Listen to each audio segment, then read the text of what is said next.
2024 സംസ്ഥാന ചലച്ചിത്ര award നിർണയത്തിനുള്ള jury ചെയർമാനായി നടനും സംവിധായകനുമായ പ്രകാശ് രാജിനെ തിരഞ്ഞെടുത്തു. രഞ്ജൻ പ്രമോദ്, ജിബു ജേക്കബ്, ഭാഗ്യലക്ഷ്മി, ഗായത്രി അശോകൻ, നിതിൻ ലൂക്കോസ്, സന്തോഷ് ഏച്ചിക്കാനം എന്നിവരാണ് ജൂറി അംഗങ്ങൾ.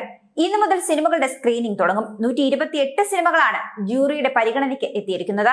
2 പ്രാഥമിക ജൂറികൾ തെരഞ്ഞെടുത്ത സിനിമകളാകും അന്തിമ ജൂറിക്ക് മുന്നിലെത്തുക. രഞ്ജൻ പ്രമോദും ജിബു ജേക്കബുമാണ് 2 പ്രാഥമിക ജൂറികളുടെ ചെയർപേഴ്സൺമാർ. രഞ്ജൻ പ്രമോദ് ചെയർപേഴ്സണായ പ്രാഥമിക വിധിനിർണയ സമിതിയിൽ MC രാജനാരായണൻ, സുബാൽ KR, വിജയരാജ മല്ലിക എന്നിവരാണ് ഉള്ളത്. അതേപോലെ ജിബു ജേക്കബ് ചെയർപേഴ്സണായ പ്രാഥമിക വിധിനിർണയ സമിതിയിൽ VC Abhilash, Rajesh K, doctor Shamshar Hussain എന്നിവരും അംഗങ്ങളാണ്. രചനാ വിഭാഗം ജൂറിയുടെ ചെയർപേഴ്സൺ മധു ഇറവങ്കരയാണ്. A ചന്ദ്രശേഖർ, ഡോക്ടർ വിനീത വിജയൻ എന്നിവരാണ് ഈ ജൂറിയിലെ അംഗങ്ങൾ. ഒപ്പം ചലച്ചിത്ര അക്കാദമി സെക്രട്ടറി C അജോയ് പ്രാഥമിക അന്തിമ വിധിനിർണയ സമിതികളിലും രചനാ വിഭാഗം ജൂറിയിലും മെമ്പർ സെക്രട്ടറി ആയിരിക്കും.